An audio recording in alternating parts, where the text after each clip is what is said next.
if you wanna know just how I roll, I could be cold, I could be bold, tougher than leather, steel or iron, heavy as weather. From this you're not retired. But if you wanna know just how I roll,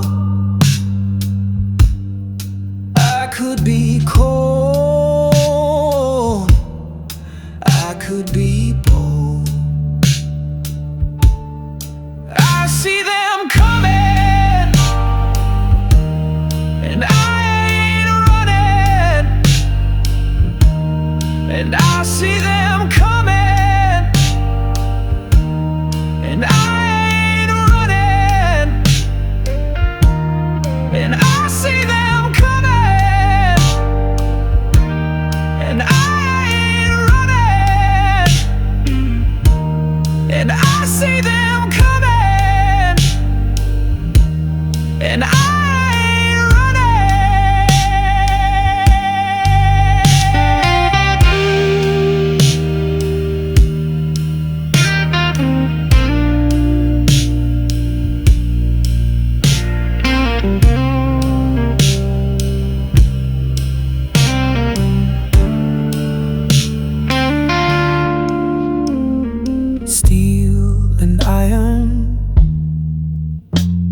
a lion is tamed. I'll be your pride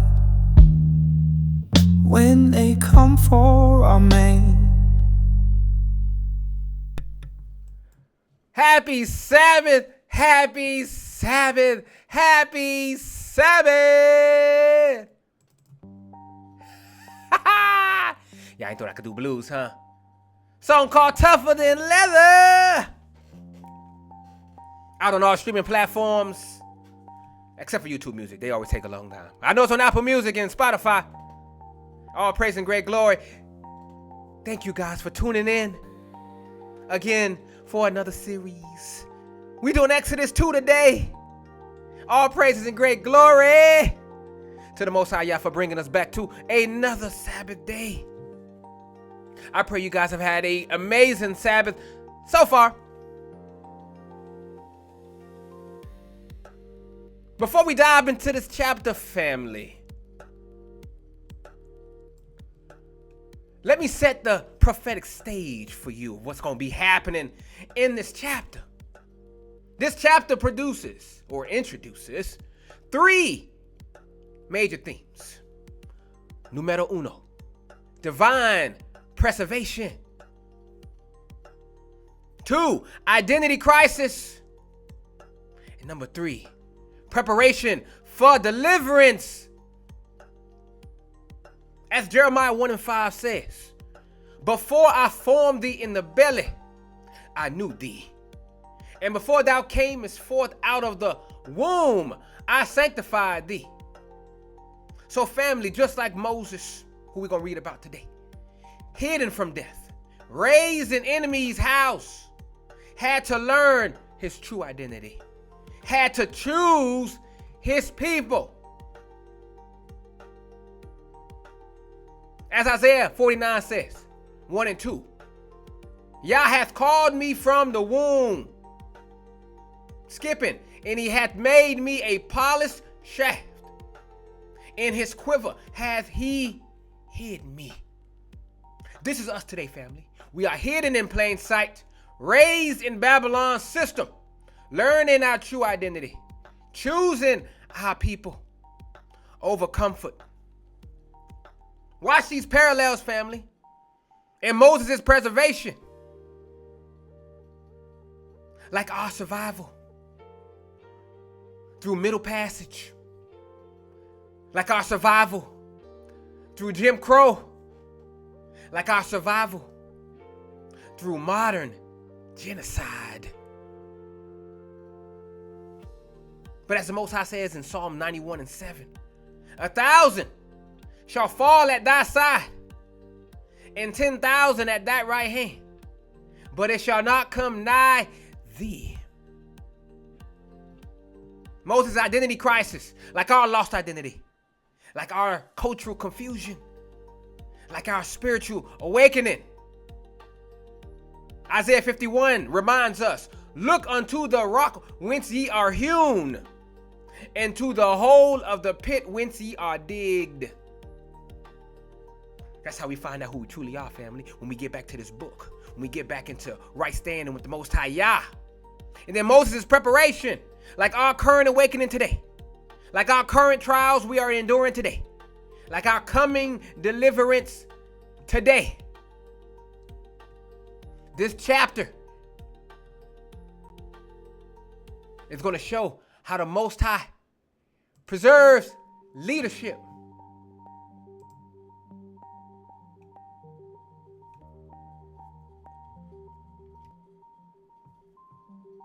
How he prepares deliverers, how he positions his people, how he fulfills his promises. So as we study this chapter today, family, I want you to see yourself in Moses. I want you to see your journey in his story. I want you to see your awakening in his revelation. And I want to see your purpose in his calling. Because just like Moses had to know who he was, choose his people, leave comfort, face Pharaoh, we must do the same. So we're going to be doing verses 1 through 3.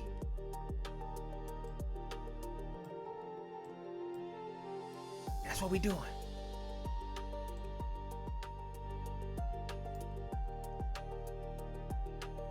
Verses 1 through 3, let's get it. And there went a man of the house of Levi, and took to a wife a daughter of Levi. And the woman conceived, and bare a son. And when she saw him, that he was a goodly child, she hid him 3 months. And when she could not longer hide him, she took for him an ark of bulrushes, and daubed it with slime and with pitch, and put the child therein. And she laid it in the flags by the river's brink. So Israel, family, black people, watch how the Most High orchestrates salvation through pure bloodlines. House of Levi, both parents. This ain't no coincidence, family. Numbers 3 and 12. I have taken the Levites from among the children of Israel instead of all the firstborn. So the Most High chose the purest lineage. Levi was faithful during Golden Calf. Levites became the priesthood. Levites kept the law pure. Levites taught Israel. Malachi 2, 4 through 7. But I'm going to summarize it, of course, just so you can get the hint. My covenant was with him of life and peace. Skip down. For the priest's lips should keep knowledge. So break it down, goodly child here. Hebrew word is tov. What does it mean? Divinely beautiful, specially marked, prophetically significant. Acts 7 and 10 says, in which time Moses was born and was exceeding fair. Like Moses' mother, we must protect our seed. We must preserve our heritage. We must hide our children from destruction. We must use divine wisdom. The ark of bulrushes that she put him in represents divine protection, like Noah's ark, like the ark of the covenant, like the Most High's hedge. Isaiah 26 and 20 says this, come, my people, enter thou into thy chambers, and shut thy doors about thee. Hide thyself as if it were a little moment. Just like we've hidden our children in underground railroads, in safe houses, in grandmothers' homes, in cultural traditions, We still need to hide our children from this system, protect them from false education, shield them from cultural poison, preserve them for their purpose. Now notice the strategy, family.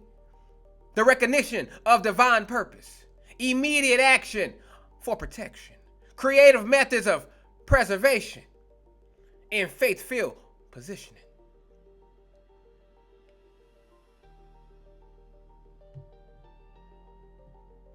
This mother's actions, family, they show divine inspiration, motherly intuition, strategic thinking, faithful execution. Hebrews 11:23 says, by faith Moses, when he was born, was hid 3 months of his parents because they saw he was a proper child. And watch how the Most High positions everything, even Pharaoh's daughter. So we continue with verses 4 through 6 of Exodus 2. And his sister stood afar off to wit what would be done to him. And the daughter of Pharaoh came down to wash herself at the river. And her maidens walked along by the riverside. And when she saw the ark among the flags, she sent her maid to fetch it. And when she had opened it, she saw the child, and behold, the baby wept. And she had compassion on him and said, this is one of the Hebrews' children. Family, let me break this down with some meat that'll make your spirit leap. Watch this.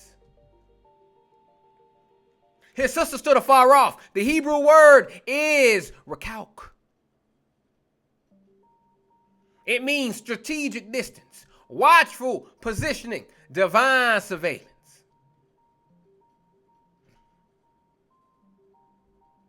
As Isaiah 52:8 says, thou watchman shall lift up the voice with the voice together, shall they sing, for they shall see eye to eye, when Yah shall bring again Zion. So Miriam's position, family, it represents intelligence gathering, spiritual watchfulness, strategic positioning, divine timing. As Ezekiel 33:7 says, so thou, O son of man, I have set thee a watchman unto the house of Israel. Now watch this divine setup right here. She came down to wash herself. Now the Hebrew word is rakatz, which implies ritual washing. This wasn't just physical bathing. This was a spiritual preparation. The Most High was positioning her spirit. Because as Solomon says in Proverbs 21:1, the king's heart is in the hand of the Lord, as the rivers of water. He turneth it whithersoever he will. So just like today, the Most High can use anybody, even those in the enemy's house, even those in positions of power, even those who don't even know him. Now the baby wept. Now this just wasn't any crying, family. It was a timed crying. It was purposeful crying. It was prophetic crying. It was strategic crying. As Psalm 76:10 says, surely the wrath of man shall praise thee. The remainder of wrath shall thou restrain. The Hebrew word for compassion is kamal, which means divine stirring, supernatural empathy, spiritual awakening, prophetic purpose. As Isaiah 49:23 says, and kings shall be thy nursing fathers, and their queens thy nursing mothers. Just like today, some in power help us. Some of these heathen provide resources. They protect our purpose. And some aid our mission, like those Puritans, those abolitionists who hid slaves in their houses. Now notice the divine orchestration here, family. The timing was perfect. The location was perfect. The witness was perfect. The response was perfect. Why? Because Isaiah 46:10 says, declaring the end from the beginning. And from ancient times, the things that are not yet done. Everything was coordinated. The baby's cry, Pharaoh's daughter's heart, Miriam's position, the timing of it all. Ecclesiastes 3:1 and verse 11. To everything there is a season. He hath made everything beautiful in his time. This shows us and teaches us to stay positioned for purpose, to watch for divine timing, to be ready to move, to trust the Most High's plan, because his ways are not our ways, family. His thoughts are not our thoughts, as we know this. When it looks impossible, the Most High makes a way. When it looks impossible, he positions his people. When it looks impossible, he controls hearts. When it looks impossible, he orchestrates events. Why? Because Jeremiah 32:27 says, Behold, I am Yah, the Elohim of all flesh. Is there anything too hard for me?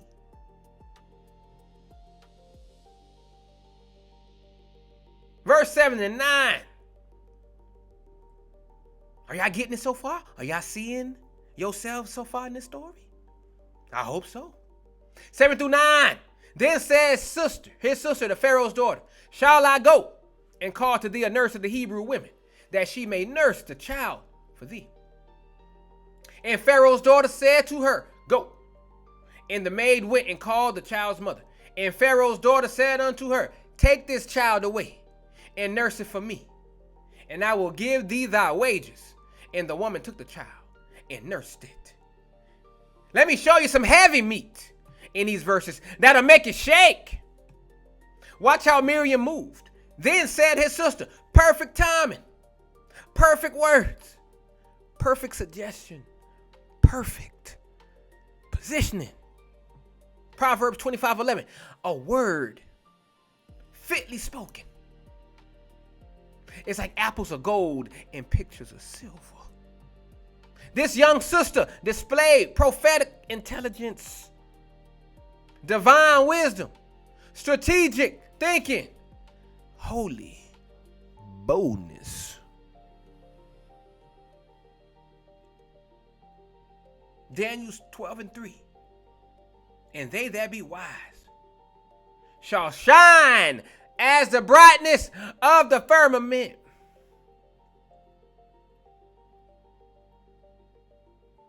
Now watch this financial reversal here. I will give thee thy wages. Getting paid. I repeat, getting paid to raise your own child. Enemy funding your purpose. Oppressor financing freedom. Babylon paying for revolution.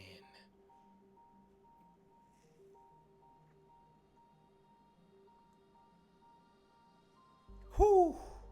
Do y'all feel that?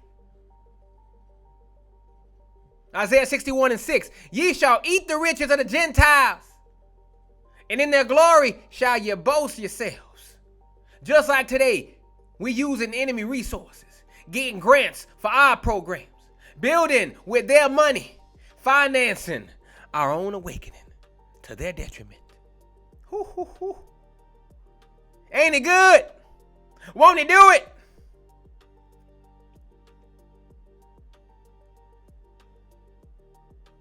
Now breaking it down.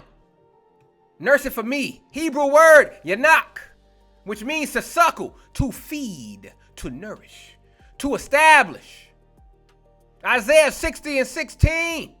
Thou shalt also suck the milk of the Gentiles and shall suck the breast of kings. Y'all see this parallel? This nursing represents cultural preservation, teaching our identity, installing purpose into our people, building character, planting seeds. Because as Solomon tells us, Proverbs 22:6, train up a child in the way he should go, and when he's old, he will not depart from it. Notice the multiple covers here. the mother's protection, sister's wisdom, Pharaoh's daughter's position, Most High's orchestration. Psalm 91:4. He shall cover thee with his feathers, and under his wings shalt thou trust. This teaches us today, family. Use the system while maintaining your identity, while preserving your culture, building strength within yourself and your people, and preparing purpose. Be ye therefore wise as serpents and harmless as doves, Yahushua told us, Matthew 10:16. That's what he meant. Watch the levels. Physical preservation, cultural transmission, financial provision, prophetic positioning. Isaiah 45:3. And I will give thee the treasures of darkness and hidden riches of secret places.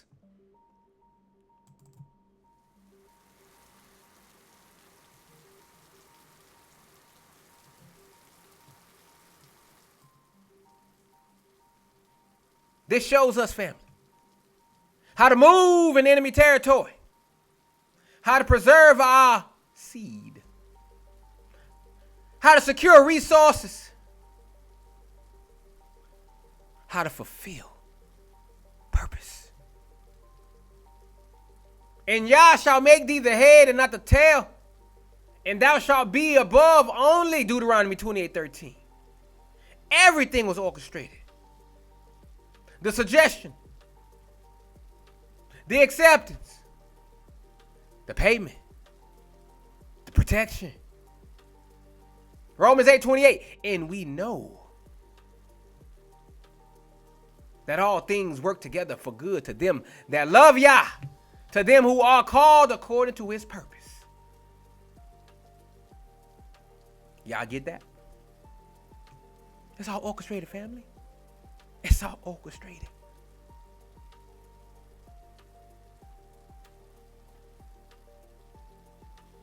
I love this word. Are y'all seeing yourself yet? I'm seeing myself. All up in these scriptures.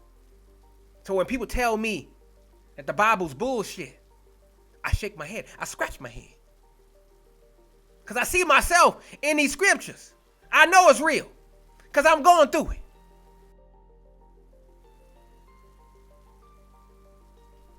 I'm going through it all.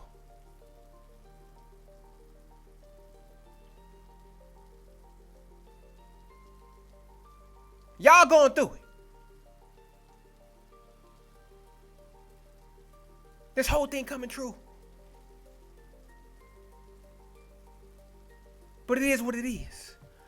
Let the heathen be heathen. 10-12 now. And the child grew, and she brought him unto Pharaoh's daughter, and he became her son. And she called him Moses. And she said, because I drew him out of the water. And it came to pass in those days, when Moses was grown, that he went out unto his brethren, and looked on their burdens. And he spied an Egyptian smiting a Hebrew, one of his brethren. And he looked this way and that way. And when he saw that there was no man, he slew the Egyptian and hid him in the sand. Family, these verses contain prophecy that's being fulfilled right now. Let me show you. Moses' name, Moshe, means drew out in Hebrew. Prophetic double meaning. He was drawn from water, because he would also draw Israel from bondage. Whew.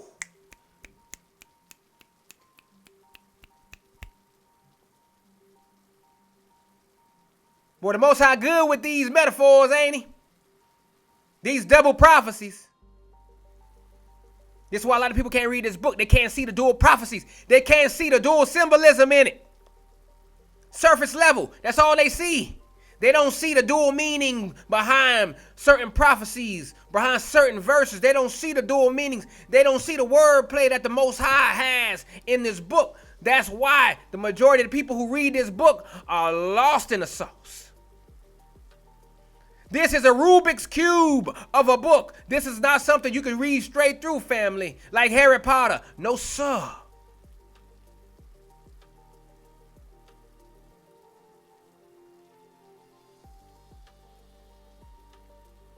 Whew. But I'm giving y'all the double meanings. I just pray that it sits in y'all spirit and that y'all just listening. Just to listen out of obligation. But because you really want to know and learn this book, man, I ain't doing this for my health, man. I'm doing this because this is what the Most High want me to do. I'm fulfilling my purpose. Just like you got your own purpose. Just like Moses had his own purpose.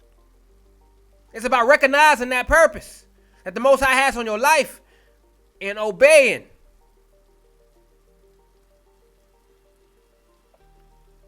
Hosea 11:1. When Israel was a child and I loved him and called my son out of Egypt.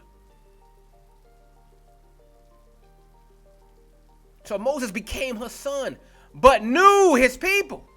He was raised in the enemy's house. He was educated in their system. He was given their privileges, but he maintained his identity.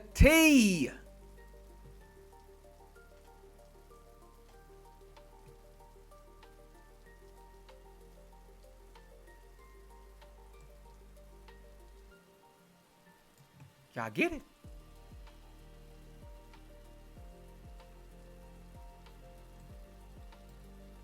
It's right there.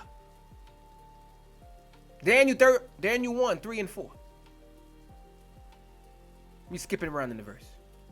And the king spake, skipping, that they should bring certain of the children of Israel, whom they might teach the learning in the tongue of the Chaldeans. So just like today's awakening, we educated in their schools. We working in their system, living in their society, but knowing who we are. That's the remnant right now, family. Are y'all part of that remnant? Do you know who you are? Do you know you an Israelite? Or you think you just black? African American, Negro, or whatever slave name they put on you.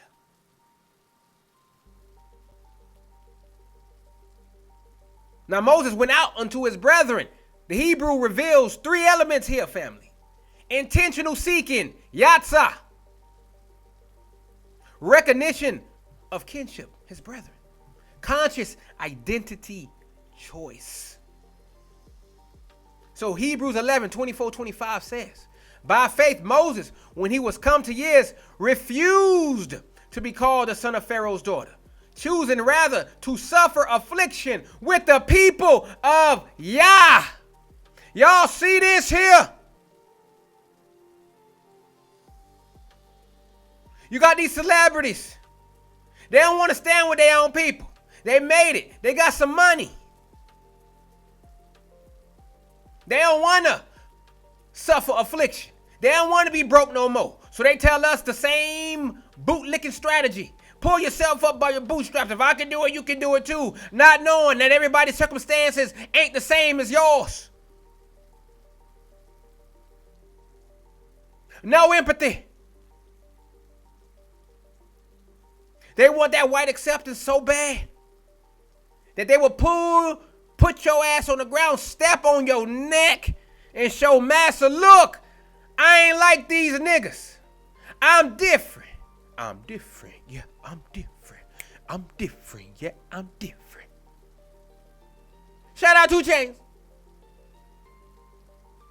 That's what they do.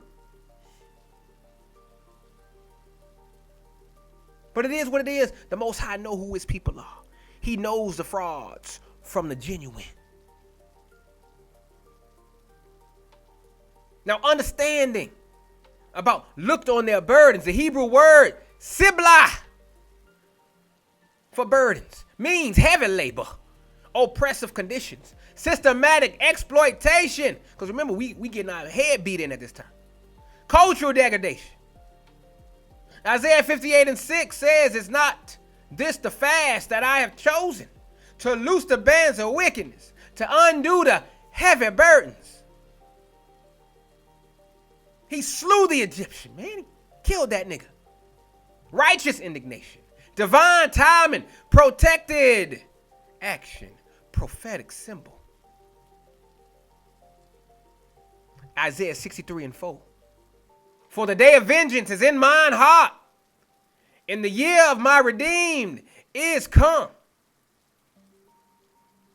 This teaches us, family, about identity awakening, recognizing our people, feeling their pain, taking action when we see it, and making the right choices. Ezekiel 16:62 says, "And I will establish my covenant with thee, and thou shalt know that I am Yah." So Moses, he looked this way, he looked that way, he ain't see nobody.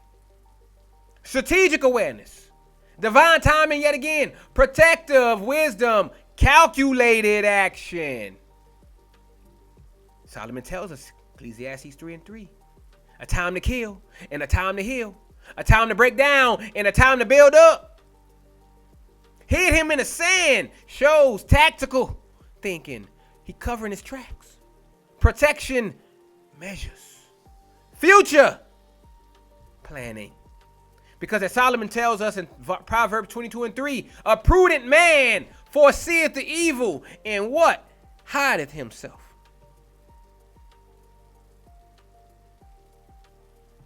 This teaches leaders to know their identity, feel their people's pain, take calculated action, protect the movement.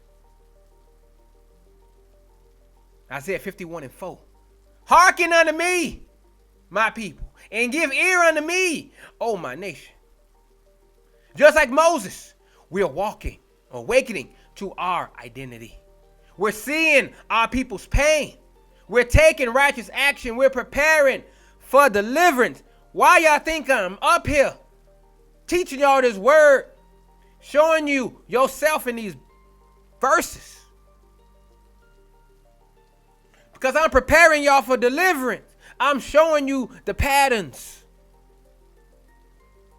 so you can be ready when them clouds crack open. I want y'all to be ready. Can y'all be ready? How you gonna be ready if you don't prepare?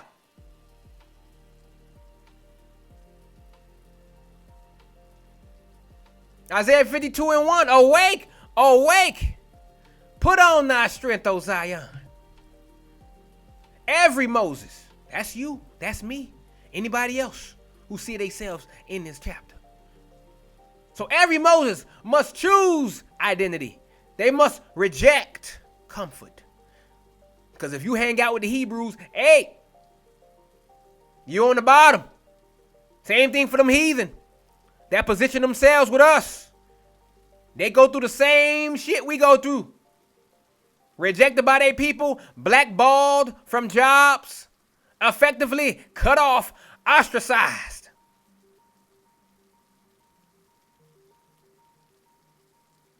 That's what it means to suffer the affliction of the people of Yah. You got to feel the burden, and then you must take action and prepare for opposition. Because when you come on this side, baby, they coming at you. I get hit from all sides. My people and the other people. They hate me. They hate me. They hate me holding up a mirror to their sin, to their wickedness. They hate me. I get called all kinds of things in the book. All throughout the week. They don't like my black eggs. They cuss me out, boy, I tell you. It is what it is. Because I cuss them out right back.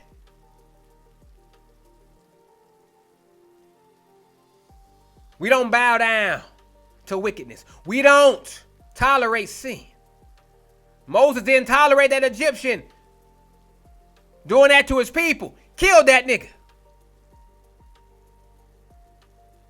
So to all you bootlicking niggas out there who take up for the oppressor, just know the timeline is ticking. Timeline ticking until the Most High take you the fuck out. Goodbye. Goodbye. Let's keep it moving though. 13 through 15 now.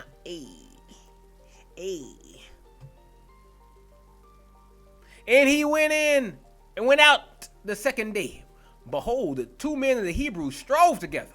And he said to him that did wrong, wherefore smitest thou thy fellow? And he said, who made thee a prince and a judge over us? Ooh, sound like Israel. Intendest thou to kill me as thou killest the Egyptian? Shit went around. It went around fast. And Moses feared and said, surely this thing is known. Now when Pharaoh heard this thing, he sought to slay Moses. But Moses fled from the face of Pharaoh and dwelt in this land of Midian. And he sat down by a well. By now we know what wells mean, but we'll get to that. These 3 verses, family, are a mirror of our modern reality. Infighting, suspicion, betrayal, and the path to exile that leads to the Most High's preparation. So let's break every layer here with the sword of prophecy. So we got the infighting among the brethren. 2 men of the Hebrews, they strove together. This is the cancer of captivity, family. We are so fractured, so wounded. We turn our anger inward on each other instead of outward on our oppressors. Crab in the barrel. Isaiah 3 and 5. And the people shall be oppressed, every one by another, and every one by his neighbor. The child shall behave himself proudly against the ancient, and the base against the honorable. Boy, ain't we going through it? These disrespectful ass kids talking back to the elders. You ain't my daddy. You can't tell me what to do, nigga. Make you want to wring their neck, don't it? We oppressing each other. And the heathens just watch. Got the popcorn, got the wine, got front row seats to the chaos. And we just sitting there, ignorant.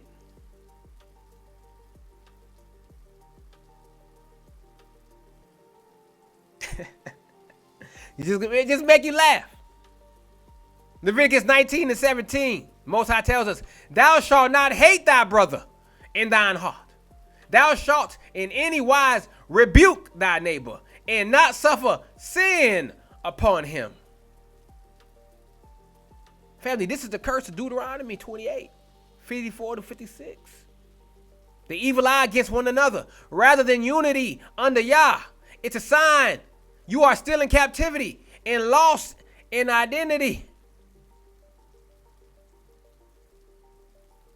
So next we got the rejection of righteous leadership. Who made thee a prince and a judge over us? Ooh, boy.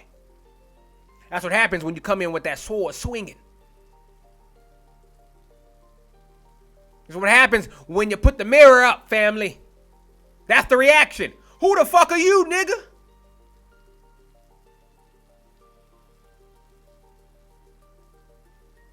Here's the heart of our problem, family. When a deliverer rises, the first to challenge him are his own people, not the Egyptians, his own brethren. Had the suspicion, accusation, refusal to acknowledge divine authority. Acts 7, 25 to 27.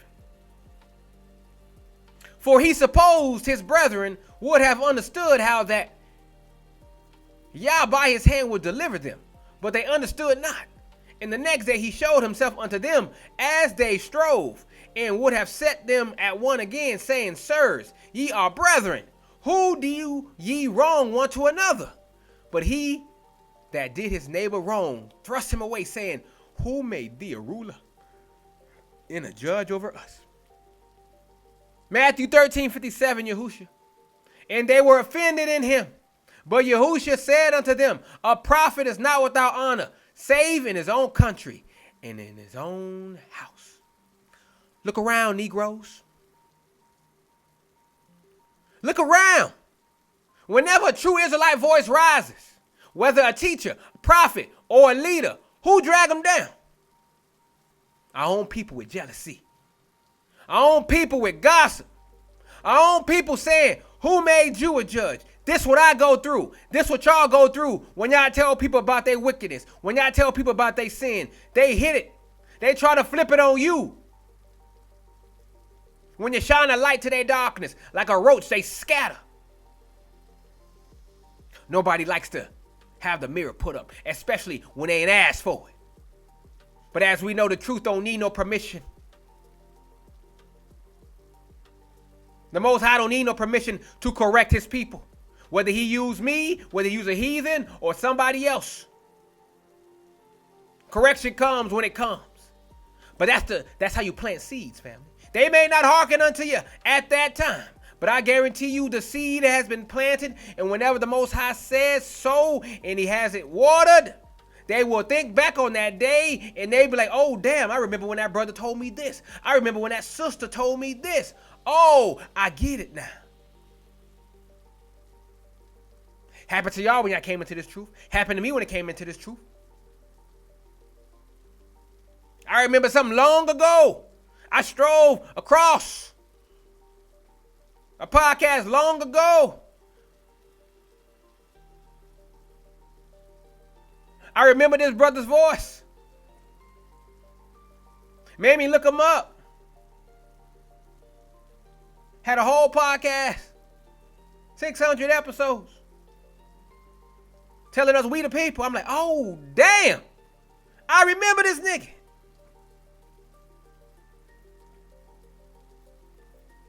That's how it works. So you stand strong when they come against you.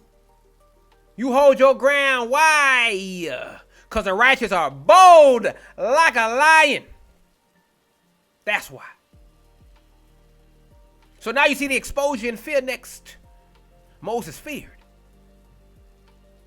Nothing stays hidden, family. Even righteous acts done in secret can be twisted into accusations when your own people aren't spiritually awake. Ecclesiastes 12:14. For Yah shall bring every work into judgment with every secret thing, whether it be good or whether it be evil.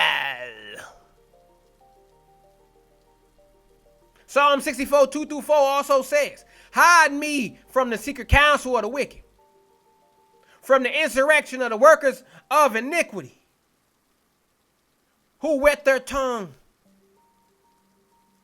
like a sword.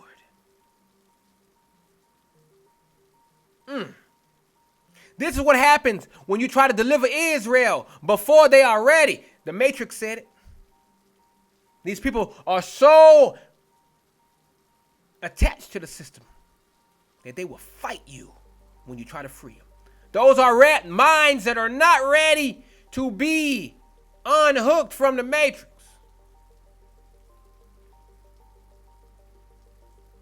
Unhooked from the doctrine of Babylon. They'll expose you, betray you, and run to Pharaoh with your name in their mouth, going to Massa. House niggas. Look what he did. Look what he did. Look what he did. The audacity. You see that, boss? Boss, did you see what he did? He came into work 5 minutes late. He came into work 5 minutes late, boss. Looking for a pat on the head. Oh, good boy. What a good little nigga. Oh, you such a good little nigga. That's what they're looking for. Crumbs of acceptance. Crumbs. Instead of a full feast, knowing who they are, they will sit at the table in the kiddie chair. Because the nations don't see you as a grown woman or man. They see you as a kid, a little baby, a pet.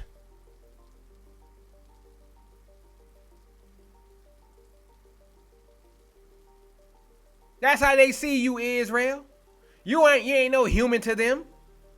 You are an object, something they get to use and then put away when they done with it. That's what you are, a toy. Do you like being a toy? Because that's what you do when you act like this. Oh, who's a good little boy? Oh, you're such a good little boy. Okay.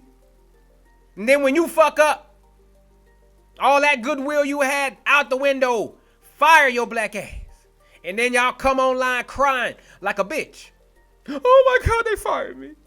Oh my God, I did everything I was supposed to do. Oh my God, why can they do this? Cause you a nigga, sis. Cause you a nigga, brother. That's why. Oh, I guess I wasn't supposed to say that out loud.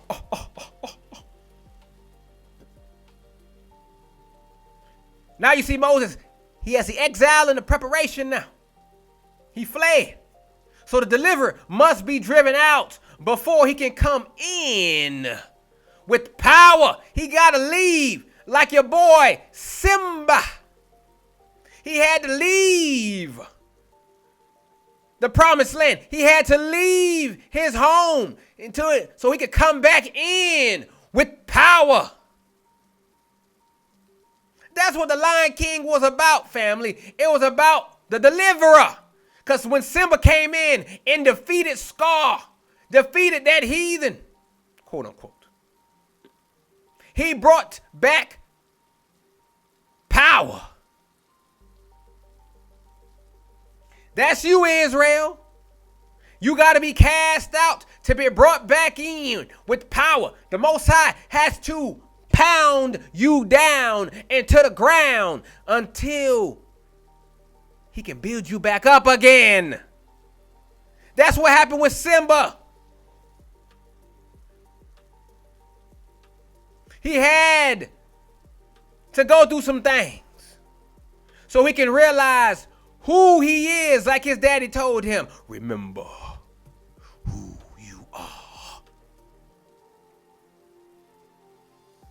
Do y'all get it now? Am I putting the puzzle pieces together for you? Moses had to flee to Midian, outside the system, outside Egypt, outside the comfort zone. This exile that we in right now, family, it's not defeat, it's divine training ground. Woo, woo, woo, woo.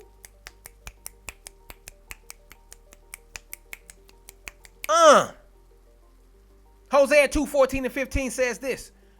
Therefore, behold, I will allure her and bring her to the wilderness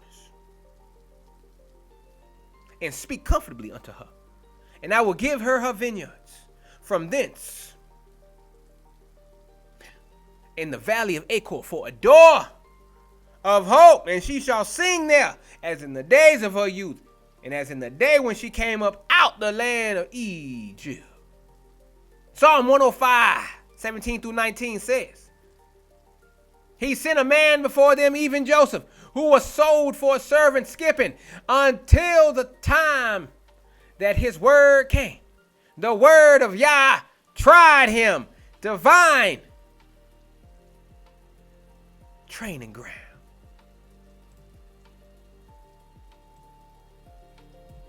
Whew. Some of you wondering why you had to leave your people, had to leave your city, like I did, your church, your Egypt. It's because the Most High is preparing you outside the system. That's why he got me out here in heathen land, heathen country,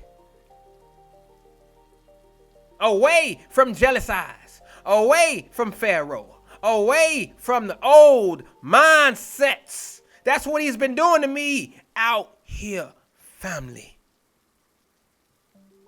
Whew. Let that marinate for a little bit.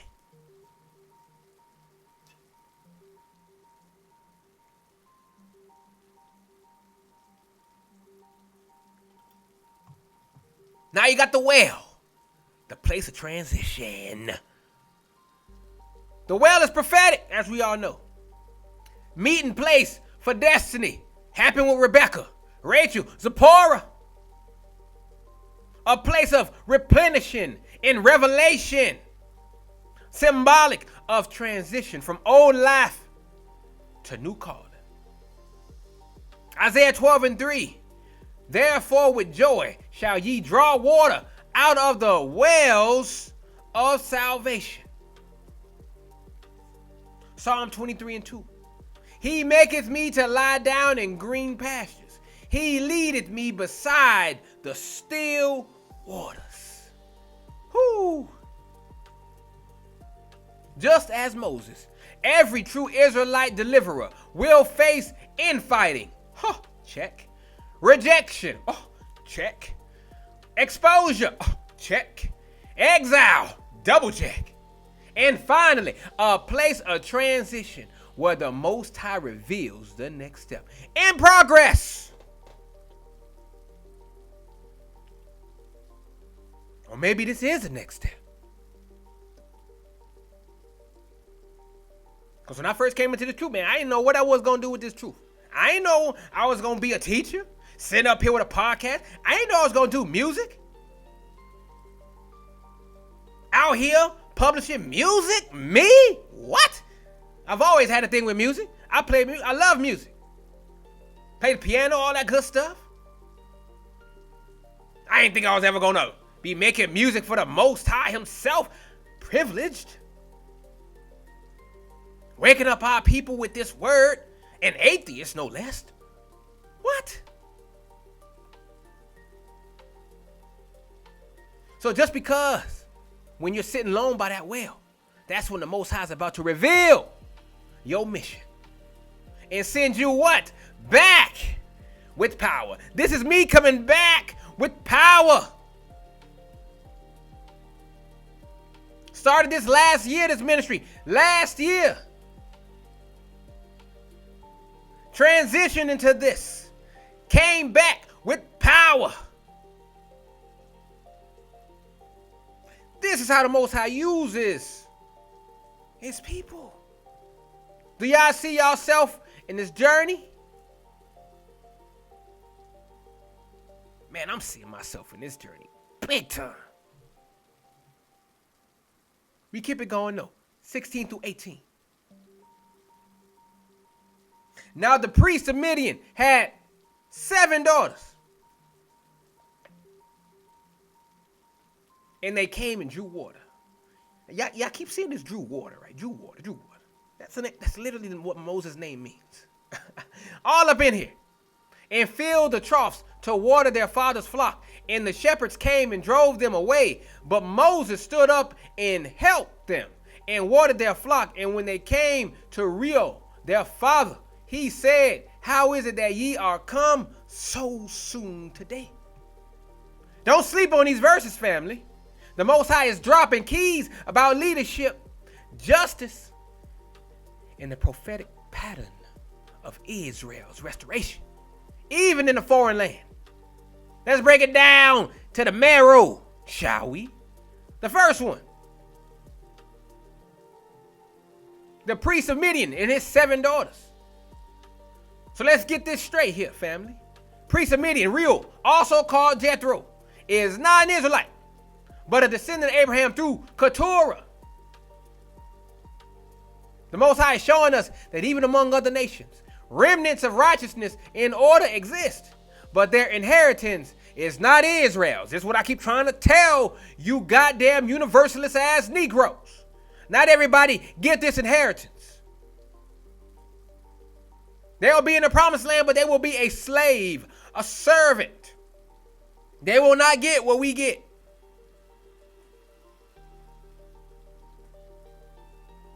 We can see this, Genesis 25, 1 and 2.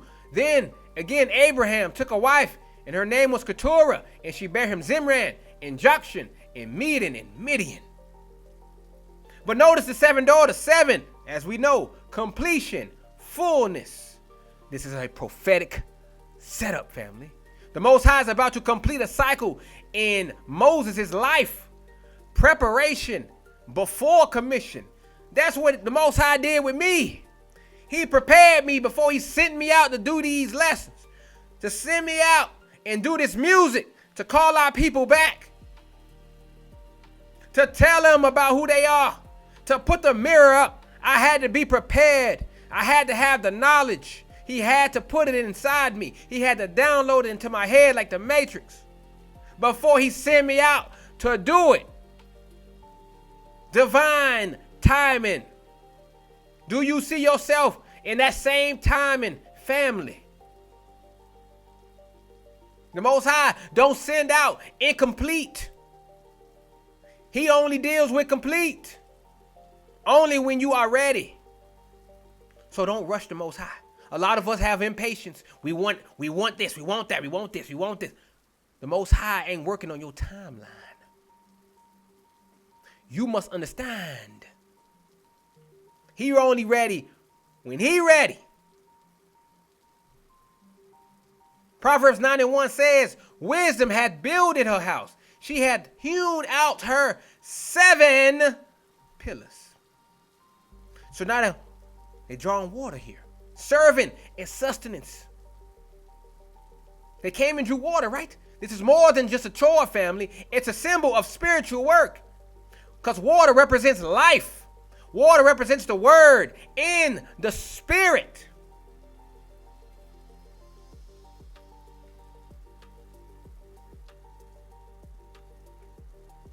How do we know? Isaiah 44:3. For I will pour water upon him that is thirsty, and floods upon the dry ground. I will pour my spirit upon thy seed, and my blessing upon thine offspring. The flock represents a people needing care and guidance. The Most High showing him symbolically. Moses is about to show his calling as a shepherd, a deliverer, and a protector, just like he will be for Israel. Isaiah 40:11. He shall feed his flock like a shepherd. He shall gather the lambs with his arm and carry them in his bosom, and shall gently lead those that are with young. Now the third part, oppression, intervention. And the shepherds came and drove them away. But Moses stood up, helped them. So here it is, the righteous anger. Moses, though a stranger, can't stand to see injustice. Even in exile, his spirit can't ignore oppression. This is the mark of a true Israelite leader. You see all these pastors, they don't have this righteous anger. They'll have it with their people, but they don't have it for the system that pays them. The systems they got a bootlick for. The system that got their foot on their neck. That's how you know they are not a true Israelite leader. A true Israelite leader stands up for the afflicted. He acts. He doesn't just talk. He brings justice, not just words. Proverbs 31:9, Solomon says, open thy mouth, judge righteously, and plead the cause of the poor and needy. Psalm 82:3, defend the poor and fatherless. Do justice to the afflicted and needy. Moses' act here is a microcosm of what he will do for Israel. Stand up to the oppressor, Egypt, and bring deliverance to the flock, his people. Bang, bang, bang, bang, bang, pop, pop, pop, pop. Muhammad Ali combo. Did y'all get that? Did y'all see that? Most High just hit you with a divine uppercut. Did you get it? Did you receive that divine uppercut? My jaw still hurt.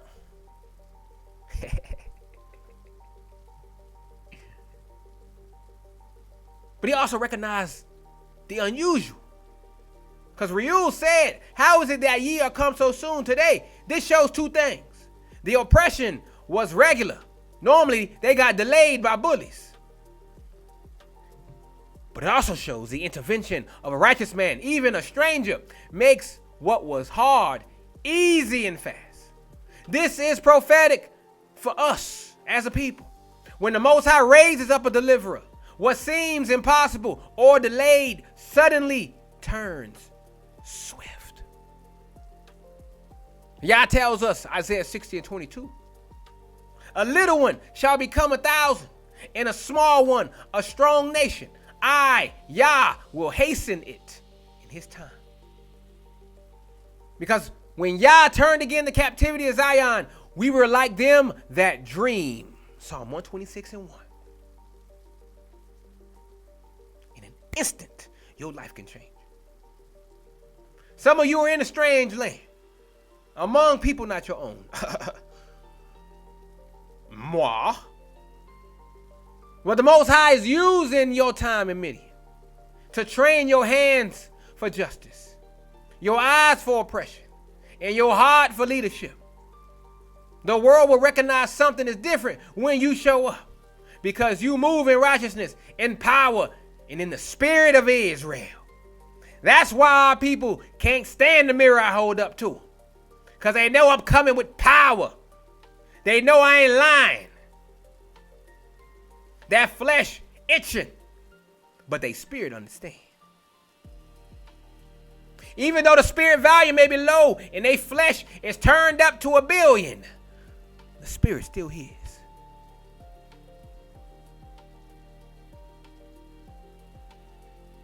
So if you are in exile, if you are overlooked, if you're outside your homeland, learn from Moses. Stand up for the afflicted. Let your righteous anger lead to action. Show the mark of a true deliverer. The Most High is preparing you for greater works. Hallelujah. Keep it moving. 19 through 22. And they said, an Egyptian delivered us out of the hand of the shepherds. Whoa, now he ain't an Egyptian.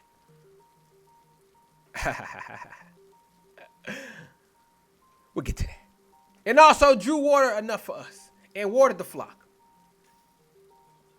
And he said unto his daughters, and where is he? Why is it that ye have left the man? Call him that he may eat bread. And Moses was content to dwell with the man. And he gave Moses Zipporah his daughter, and she bare him a son. And he called his name Gershom, for he said, I have been a stranger in a strange land. There's that word, stranger. Only the heathen can be strangers.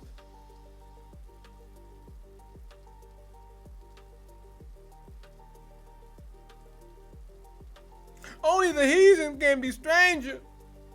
Oh no.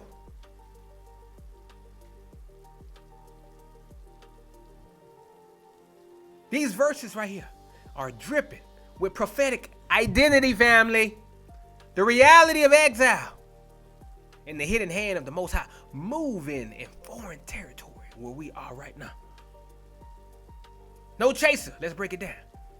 So the mistaken identity here, an Egyptian delivered us. Moses, the Israelite, is mistaken for an Egyptian. Why? Because of his appearance. He blacker than black like the Egyptians. His speech, his upbringing in Pharaoh's house.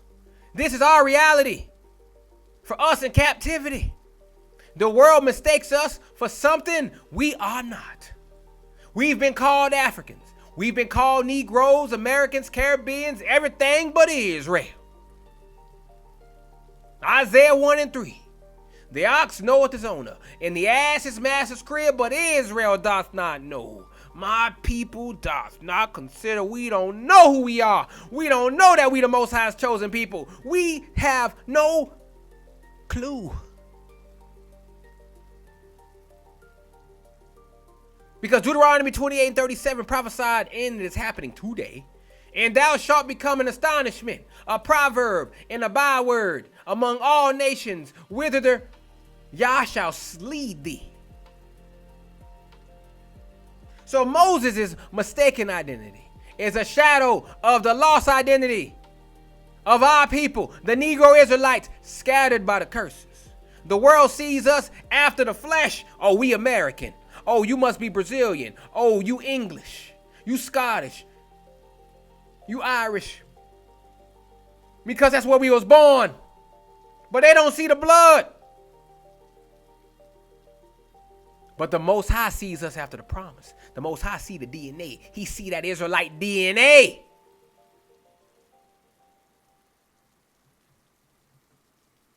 So now we got the hospitality and the table of a stranger. Rules said, hey, call him that he may eat bread, bro. So even in exile, the Most High provides a table for his chosen in the presence of strangers. Moses is honored for his righteous act. This is the favor of Yah, even in foreign lands. Psalm 23:5, thou preparest a table before me in the presence of mine enemies. It's like me. He's provided for me even out here amongst all these heathen. Out here in the middle of nowhere. But I'm being provided for. I'm being cared for. I want for nothing. I got what I need. I am content.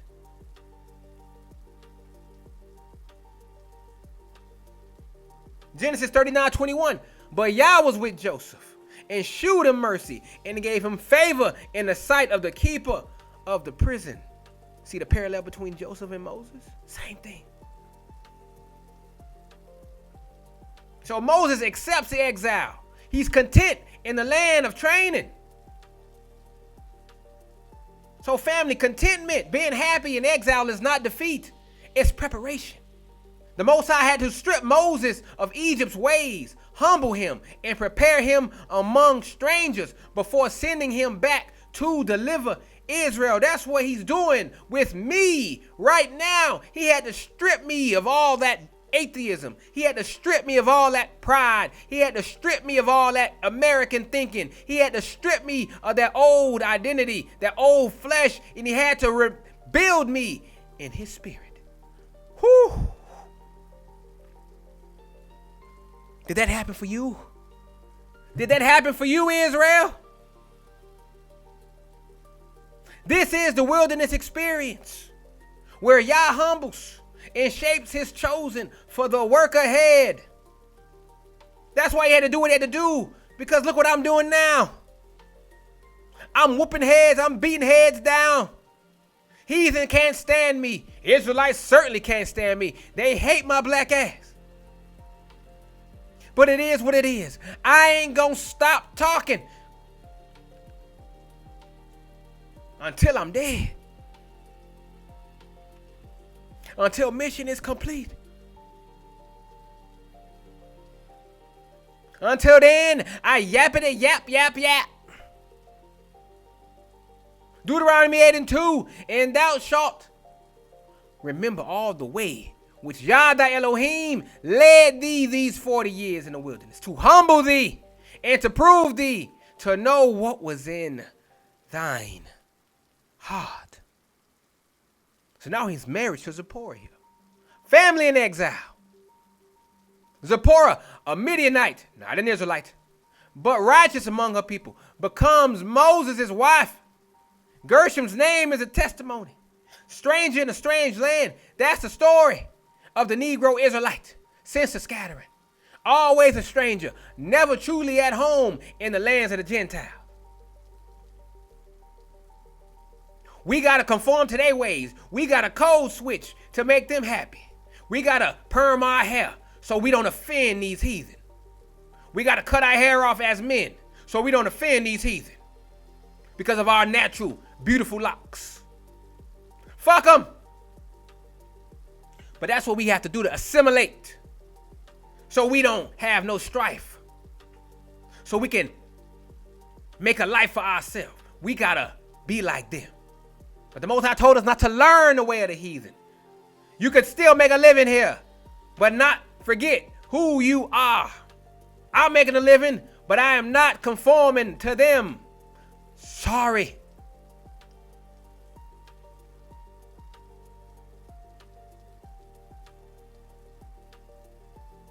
Lamentations 5:2. Our inheritance is turned to strangers, our houses to aliens. Psalm 137:1. By the rivers of Babylon, there we sat down. Yea, we wept when we remembered Zion. Hebrews 11:13. Boy, yeah, I'm hitting them rapid fire.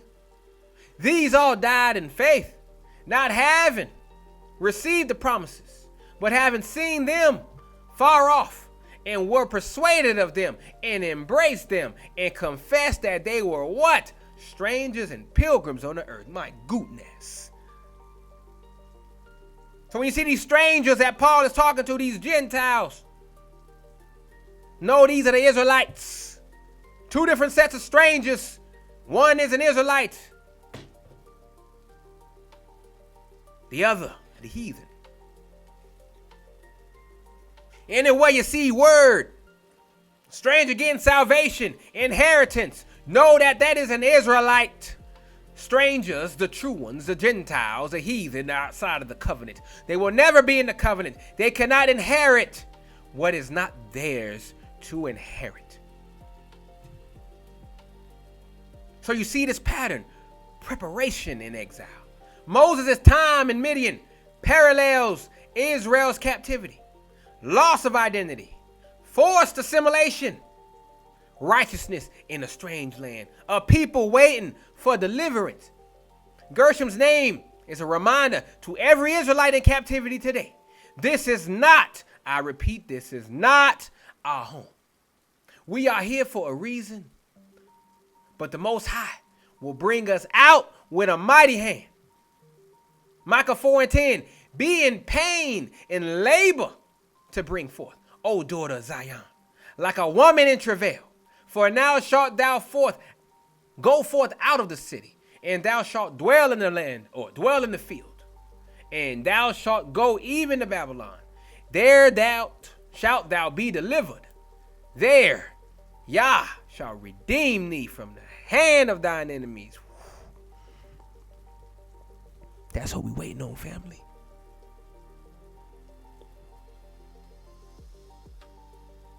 This is what we waiting on.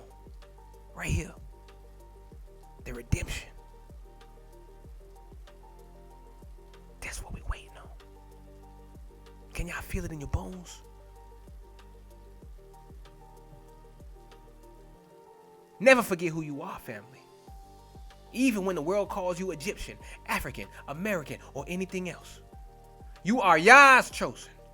Strangers for a season, but soon to be redeemed and restored to your inheritance. So let's finish out this chapter, 23 to 25, baby. And it came to pass, in process of time, that the king of Egypt died, and the children of Israel sighed by reason of the bondage. And they cried, and their cry came up to Yah by reason of the bondage. And Yah heard their groaning. And Yah remembered his covenant with Abraham, with Isaac, and with Jacob. And Yah looked upon the children of Israel, and Yah had respect unto them. These closing verses, family, are the spiritual climax of our captivity and the first rumblings of deliverance. This is the pattern: oppression, groaning, remembrance, and divine intervention. All for Israel. Not the world, not the nations, but for Yah's chosen. So let's break it down, huh? The death of the oppressor. The change in regimes here. The king of Egypt died. This shows a shift in power, but not a change in our condition. The oppression intensifies or mutates, but our suffering continues. The new face, same system. Ecclesiastes 1:9. The thing that had been, it is that which shall be, and that which is done is that which shall be done. And there is no new thing under the sun. From Pharaoh to Caesar, from plantation master to police chief, from Jim Crow to mass incarceration, different faces, same spirit of oppression. That's the plight of us black folk.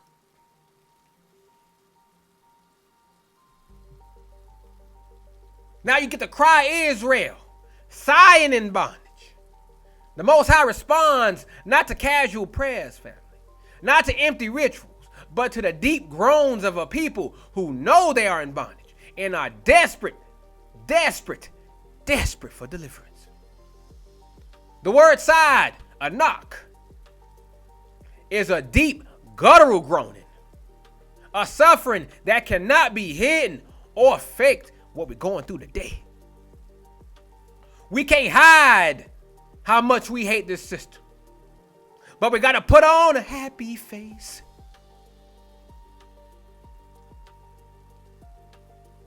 Each and every time we clock in on the plantation, we got to smile through the pearly white teeth to the oppressor. Hold back the divine anger in your bones so you don't get fired. This is what we got to do. This is the bondage. We sighing. The Most High hear our cry, family. He hears us worldwide. Romans 8, 22-23. For we know that the whole creation groaneth and travaileth in pain together until now. And not only they, but ourselves also, which have the first fruits of the Spirit. Even we ourselves groan within ourselves, waiting for the adoption, to wit, the redemption of our body.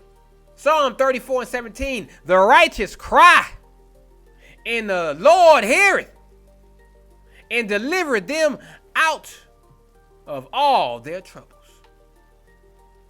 He hear you, family. And guess what happens when he hears you? The covenant remembered, not forgotten. The Most High's memory is not like man's. He doesn't forget or recall as if it slipped his mind. To remember him means to act, to move, to fulfill what he promised. The focus is on the covenant. The blood promised to Abraham and his seed, physical descendants, forever. Sorry, no spiritual Israel here. Sorry, crackers. Sorry, Asians. Sorry, true Africans. Sorry, so-called Hispanic people, so-called Arab people. We all know that's not y'all real title.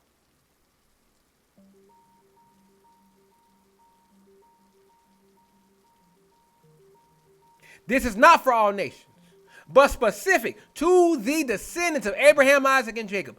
True Israel, your black ass. Leviticus 26:42. Then will I remember my covenant with Jacob, and also my covenant with Isaac, and also my covenant with Abraham will I remember, and I will remember the land. Psalm 105, 8-10. He hath remembered his covenant forever, the word which he commanded to 1,000 generations, which covenant he made with Abraham, and his oath unto Isaac, and confirmed the same unto Jacob for a law, and to Israel for an everlasting covenant.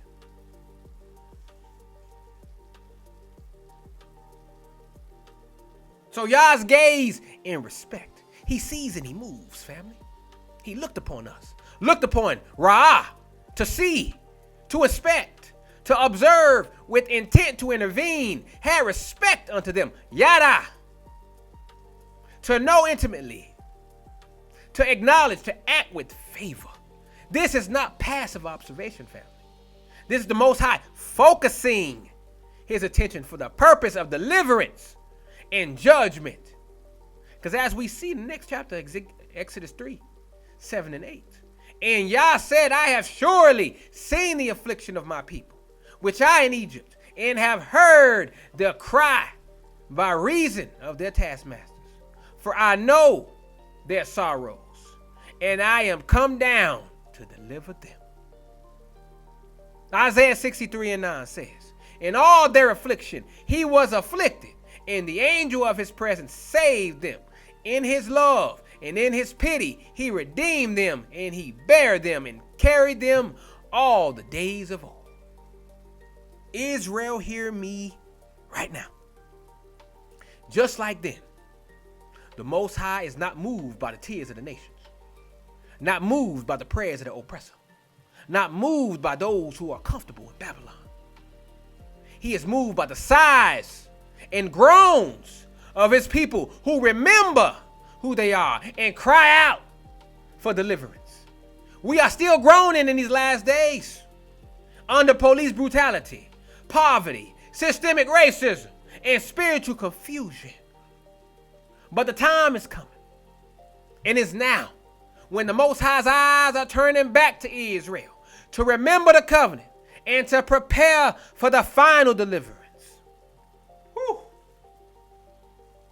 Why you think these heathen getting their head beat in right now? Most High burning all they shit up. Got them confused. Got them going all over the world, all over the place. They don't know what to do. They don't know where to go. They are confused. That's the Most High family. He is now looking back to his people. Those curses are slowly coming off of us and on to them. How long would that take? I don't know, but that's not my focus. My focus is his mission for me. I'll let him do what he do on the outside. But I stay focused and warn my people of what's about to happen. Jeremiah 31:10. Hear the word of Yah, O ye nations, and declare it in the isles afar off, and say, he that scattered Israel will gather him and keep him as a shepherd doth his flock. Isaiah 27:12-13 echoes the same thing. And it shall come to pass in that day that Yah shall beat off from the channel of the river unto the stream of Egypt, and ye shall be gathered one by one, O ye children of Israel. Family, the Most High sees you. He hears you, remembers you, and is about to respect you by fulfilling every promise he made to the fathers. The world may forget you, but Yah never does. Your sighs are not wasted. Your groans are not in vain. Your redemption draws nigh. As we close out Exodus chapter 2, family, I need you to hear me in the spirit. This ain't just dusty history. This is your life. This is our prophecy. This is the pattern of our redemption. We saw Moses born under threat, hidden by faith, mistaken for an Egyptian, and exiled for standing up for his people. We saw sisters oppressed at the well, and a deliverer rise up even in a foreign land. We saw Moses forced to dwell among strangers, marry into another nation, and name his son as a testimony. I've been a stranger in a strange land. But above it all, we saw Israel groaning, our people sighing, crying out under bondage. And the Most High, Yah of Abraham, Isaac, and Jacob, heard, remembered, saw, respected. Psalm 34:19, many are the afflictions of the righteous, but Yah delivereth him out of all of them.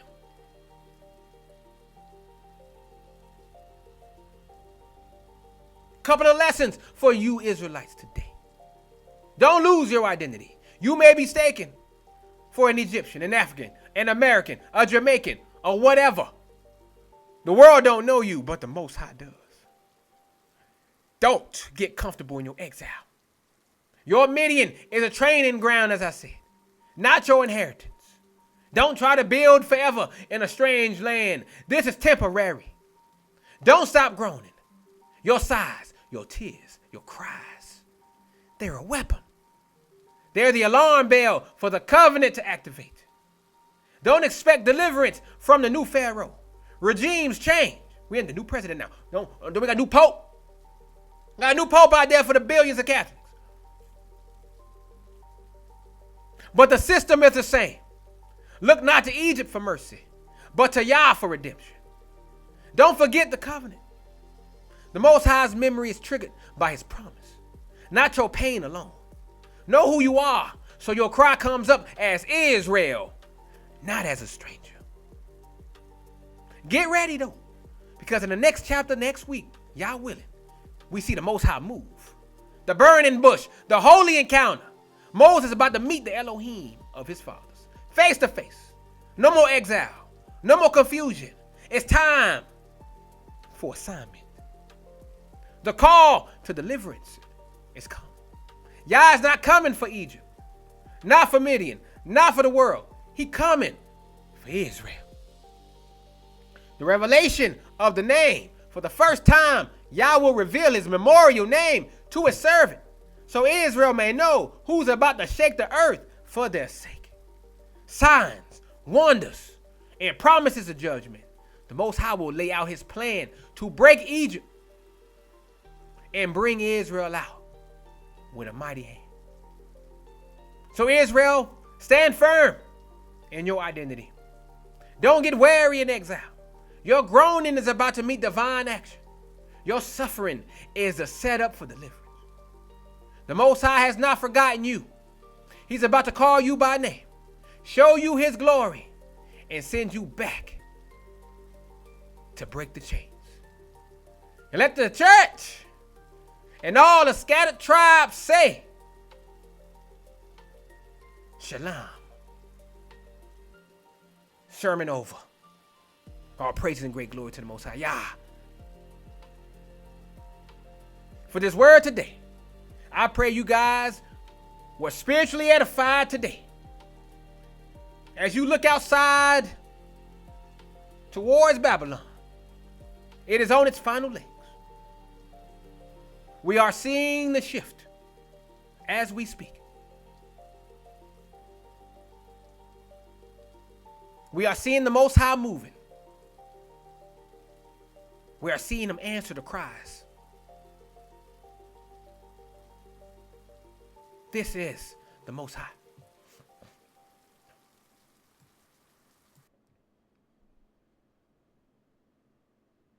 So y'all willing, next week, we're going to get into Exodus chapter 3, family. I pray you guys enjoy the rest of your Sabbath. I pray you enjoy the rest of your week. In the name of the Most High Yah, I send you out with another new single. It's called I Feel.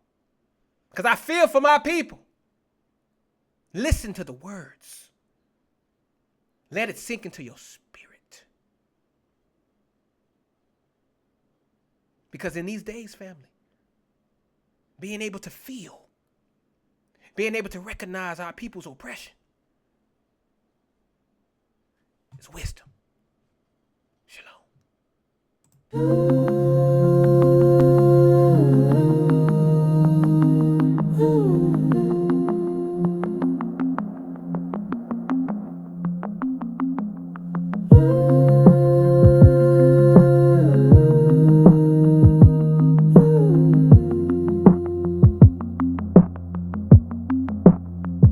I saw a man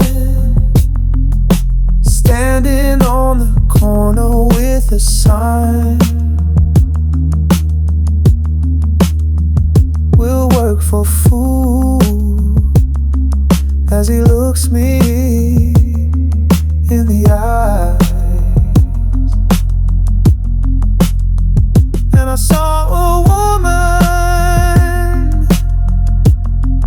in the grocery store.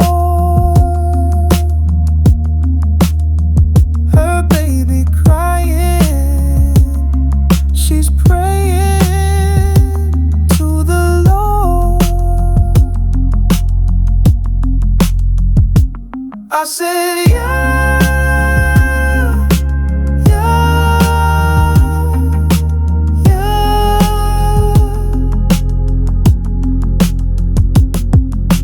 yeah. Where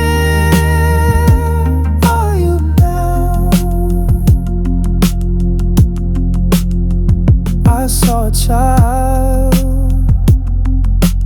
playing in the street with a toy gun. And then I heard a sound like a toy that won't stop popping. I saw a mother in the church with tears falling from her eyes. They lay her baby down